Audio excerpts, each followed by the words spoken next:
Bonjour à tous et bienvenue dans ce nouvel épisode des Voix de nos souvenirs. Aujourd'hui, nous sommes au Sonar avec Yves Le Pogam, professeur au collège pendant 59 ans. Il nous raconte sa vie à Saint-Brévin et son implication dans les associations locales. Bonne écoute!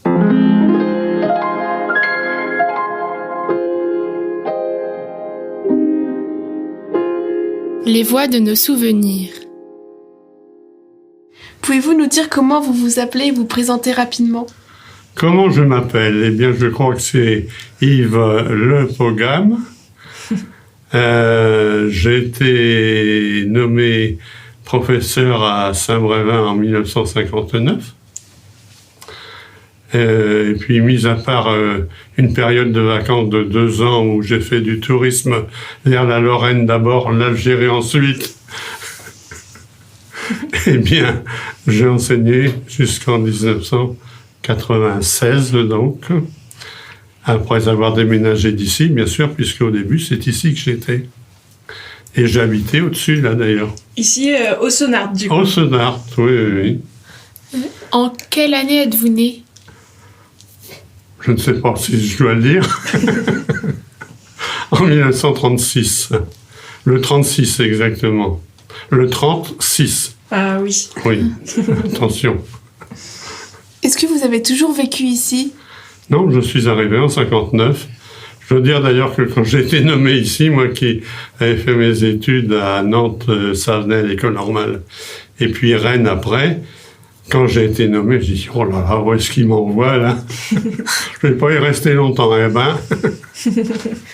Est-ce que votre famille habite à Saint-Brévin? Maintenant? Oui.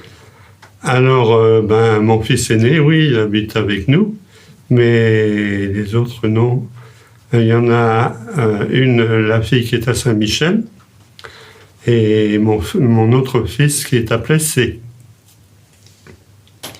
Où avez-vous été à l'école? Je l'ai dit, j'ai fait à l'école primaire à Nantes, ensuite au collège dit moderne à Nantes, et puis ensuite je suis allé à l'école normale de Savenay, et puis je suis allé après le bac à Rennes, à l'école normale de Rennes aussi. En fait, c'était uniquement l'hôtel, quoi, puisque j'étais en fac de sciences. Est-ce que c'était une école mixte? Quand vous étiez petit. Ah, quand j'étais petit, bonne question. Non. Non, pas du tout. Il y avait... il y avait les deux, si on veut, mais avec une séparation. Un peu comme à Saint-Brévin, quoi. D'accord. Quels étaient vos loisirs et est-ce que vous faisiez du sport? Du sport, oh là là. Quand j'étais gamin ou non? Quand vous êtes arrivé à Saint-Brévin, quels étaient vos loisirs en fait à Saint-Brévin quand vous n'étiez pas au travail? J'ai tout de suite été embauché par mon collègue d'éducation physique qui s'occupait du basket. J'ai donc fait du basket en tant que joueur et entraîneur aussi. D'ailleurs, je dois dire que les élèves étaient mordus et que dans la cour derrière, là, enfin sur le bord de la rue, à chaque récréation, les gamins, excusez-moi, je ne devrais pas dire ça, se précipitaient sur un ballon, il y avait un panneau de basket et ils s'entraînaient déjà au basket. Et puis ensuite, aussi bizarre que ça puisse paraître, on s'entraînait, le terrain de basket était route de Paimboeuf. Il y avait à l'emplacement du parking de la Bresse actuelle, il y avait le terrain de foot et juste après le terrain de basket. Là, avec l'amicale, on a eu jusqu'à 14 équipes. Et puis, je disais donc, aussi bizarre que ça puisse paraître, quand la salle a été construite, on n'était pas du tout à l'abri à route de Paimboeuf, bien sûr, hein. Mais ça s'est descendu petit à petit. Ça a décliné, l'équipe de basket. Alors là, j'ai été embauché par mon principal, qui était aussi président du club de tennis, et puis je suis parti dans le tennis. Ah oui. Est-ce que vous allez voir des concerts et des spectacles à Saint-Brévin? Non, très rarement. Très rarement. Enfin, pendant longtemps, j'étais à la chorale à Saint-Brévin. Et puis, quelque chose de très privé. Ma femme a fait un AVC, alors un soir où j'avais répétition, là. Et à partir de ce moment-là, je n'ai pas voulu la laisser seule à la maison, quoi. Et est-ce que vous alliez au bal ou au cinéma? Au cinéma de temps en temps, au bal, non, pas tellement. Parce que j'étais très occupé par les entraînements et les matchs, hein. Il fallait gérer 14 équipes au basket. Oui, c'est... Il y avait de l'occupation, quoi. Quelles activités il y avait à Saint-Brévin l'été? Quelles activités l'été? Eh bien, il y avait d'abord, avec la MJC, on avait les spectacles 3 fois par semaine. C'est vous qui montiez les spectacles avec la MJC? Oui. D'accord. Enfin, c'était surtout le directeur, hein, qui s'occupait de ça, mais on montait les spectacles, on montait le podium sur la place de Gaulle, là. Ça, c'était le vendredi, je crois. Le mercredi, c'était à l'Océan, ou inversement, je ne sais plus bien. Et puis le mardi, c'était à la chapelle de l'Océan de la musique classique. Bon. Avez-vous des souvenirs à la plage et à quelle plage alliez-vous? Bon, à la plage, avec les enfants, on était en des souvenirs en face de chez moi, pratiquement, c'est-à-dire à la plage du camping des Pins, là. Et un souvenir, oui, j'en ai un j'allais dire un peu terrible, parce que l'aîné de nos garçons, et il jouait plus près de la mer, quoi. Et puis tout d'un coup, je regarde, on le voit plus. Jusque-là, on avait vu quelqu'un qui avait pratiquement les mêmes vêtements et tout. Je dis, tiens, j'allais le chercher, mais en fait, c'était pas lui. Donc, il avait disparu. Panique à bord, bien sûr. Oui. Il a été retrouvé, à la plage de l'église, là. Avec mon ami Gilbert Dupont. Mais là, je dois dire qu'on a balisé un petit peu. Heureusement, maintenant, il y a des grands repères pour pouvoir se repérer sur les plages. Et puis, je dois dire que la plage où on allait, c'est devenu une prairie, là. Donc, on n'y va plus beaucoup, c'est le moins qu'on puisse dire. Et puis, ma femme n'aime pas l'eau, donc on ne va que très, très rarement à la plage. Est-ce que vous pouvez nous décrire le Saint-Brévin de quand vous êtes arrivé? Ah, le Saint-Brévin de quand on est arrivé. D'abord, j'ai été tout de suite... c'était calme, il faut dire. Par contre, en saison, c'était quelque chose, hein. On était submergés. On passait à l'époque, il y avait 4-5 000 habitants. On passait facile à 80-100 000. Ah oui, il y en avait partout, des gens. C'était la grande marée, quoi. Quel était votre métier et est-ce que vous l'aimiez? Mon métier, oui, c'était ma passion. J'étais enseignant, non? Prof de maths. Excusez-moi. Je sais que ça marque toujours. Oui. Et puis, j'ai tout de suite été pris par le sport à côté. Et comment vous y rendiez-vous au collège? Au collège, eh bien, d'ici, j'habitais sur place. Donc, j'avais qu'à descendre l'escalier, c'était pas trop dur. Et puis après, quand il y a eu le nouveau collège, j'habitais à quelques 200 mètres de là, donc à pied, tranquillement. Est-ce que vous pouvez nous parler du bac de Saint-Brévin? Le bac de Saint-Brévin? Ah oui, celui-là, il ne fallait pas le louper. Je vais vous dire qu'il y a des périodes où c'était un petit peu la panique, là aussi, hein. Il y avait des files d'attente épouvantables. Si bien qu'une fois, je me souviens, j'étais convoqué à Saint-Nazaire pour faire passer le brevet. Et je suis arrivé. Donc, impossible de passer, obligé d'attendre je ne sais combien de temps, là. Enfin, le suivant, quoi. C'est bien que, arrivé au lycée, on m'a dit, écoutez, tout ce qui est mathématiques, c'est pris, donc vous allez interroger. Je rigole. en cuisine. Et tout ça. Ah bon? C'est bien que j'ai été obligé, quand j'ai eu les élèves qui venaient, c'était pour l'oral bien sûr, les élèves qui venaient, je leur demandais leur cahier, puis je regardais le cahier et j'ai appris beaucoup de choses ce jour-là.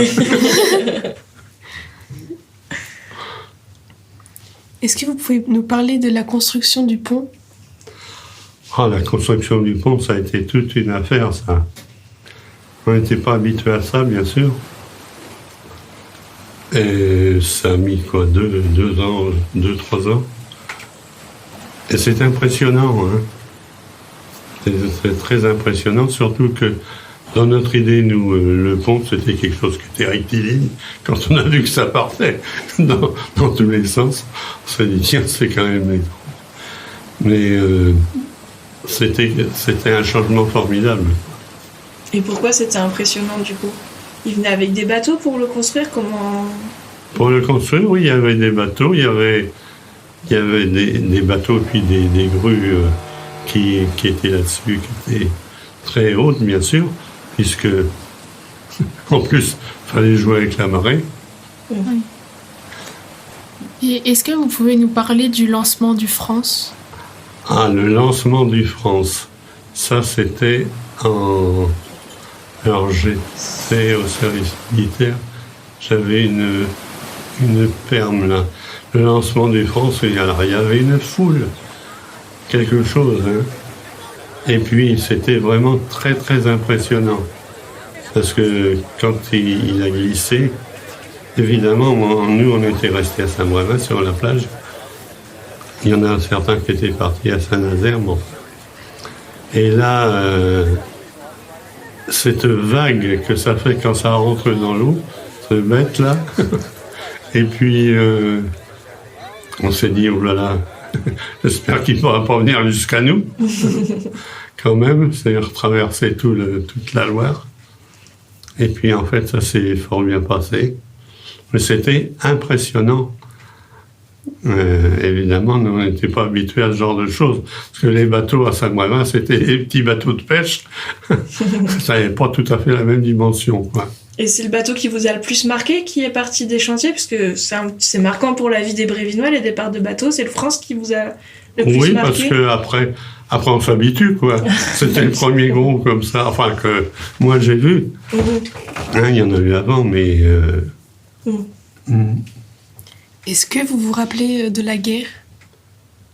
Pas à Saint-Brévin, puisque si je me souviens de la guerre, tenez, je m'en souviens encore. Ça, j'étais à Nantes. Et excusez-moi. Non, c'est normal, c'était des moments difficiles. Ah oui. Premier gros choc, on est parti en vacances avec mon père dans le Morbihan, là-bas, dans la poche de l'Orient en plus, dans la famille. Et on est parti le 15 septembre, et le 16 septembre, il y a une bombe qui est tombée sur notre immeuble. Disons que ça m'a beaucoup marqué, plein à mesure où un certain nombre de... Enfin, moi j'ai parlé plutôt des copains, bien sûr. Ils sont restés. Et puis...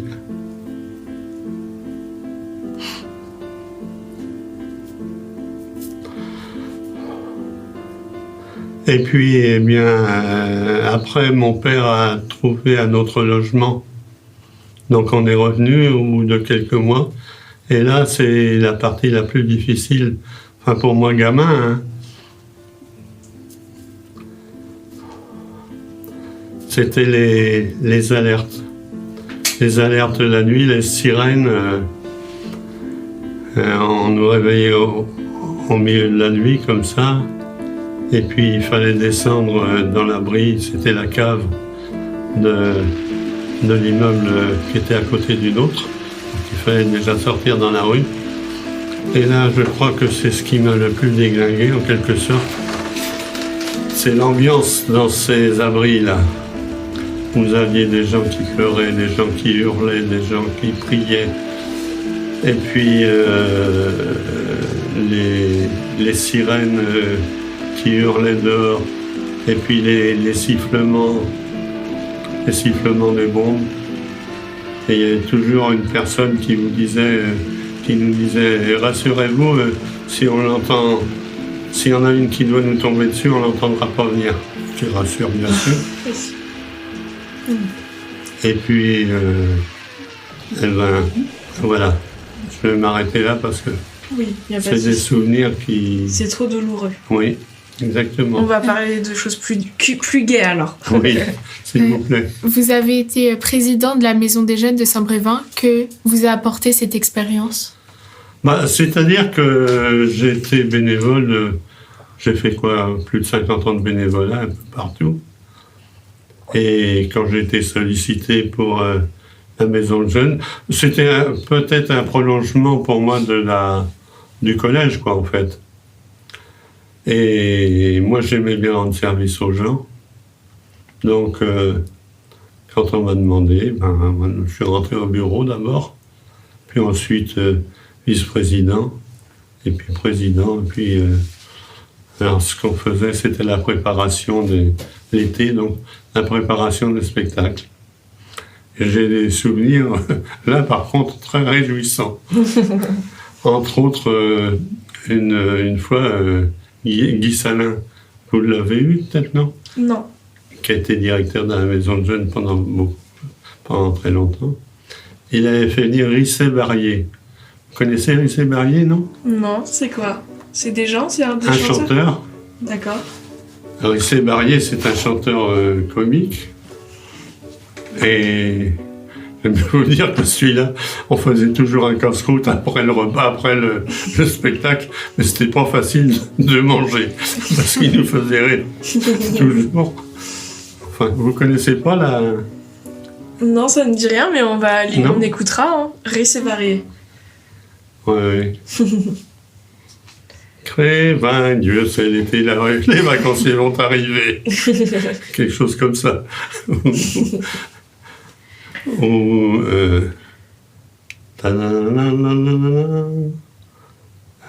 c'était quoi ça déjà? Excusez-moi, j'ai des trous de mémoire. Il n'y a pas de souci.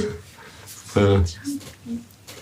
Quel est votre souvenir le plus marquant dans la région?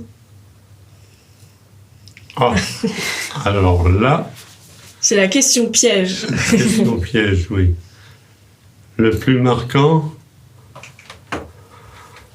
c'est peut-être les manifs en 68, là où on a vu des choses dans la rue qui étaient quand même qui n'étaient pas faites pour un petit bled comme le nôtre. Hein. Il y a eu des manifestations en 68 à Saint-Brévin. Oui. Et il s'est passé quoi alors? Parce qu'alors là, on n'a encore jamais entendu parler. Eh bien, il s'est passé que il y avait la mairie, par exemple, était occupée par les syndicats. Et puis, il y a eu des contre-manifs avec en tête des défilés avec des tracteurs, enfin, tout ça. Et moi, ça me faisait mal au cœur parce que ça a cassé la commune en deux, quoi. Et j'aime pas du tout ça. Moi, j'étais plutôt pour, au contraire, que tout le monde s'entende bien. Mhm.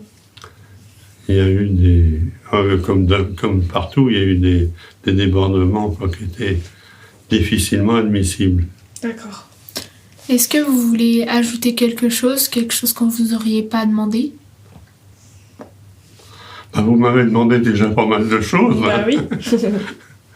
Et ben c'est parfait. Alors s'il n'y a rien à ajouter, merci beaucoup d'être venu témoigner dans le podcast. Merci d'avoir livré vos souvenirs. Oui, c'est moi qui vous remercie de m'avoir choisi pour une fois que je suis élu. Il faut dire que, comme si j'ai jamais voulu me présenter, on m'avait proposé Moi, je me suis mis au service des autres dans tous les domaines, Mais en retour, non, j'aime pas ça. J'aime pas les honneurs. J'aime pas me mettre en avant. On m'avait proposé les palmes académiques, j'ai refusé. Non, parce que je trouve que j'ai fait mon boulot, quoi, c'est tout. Hein.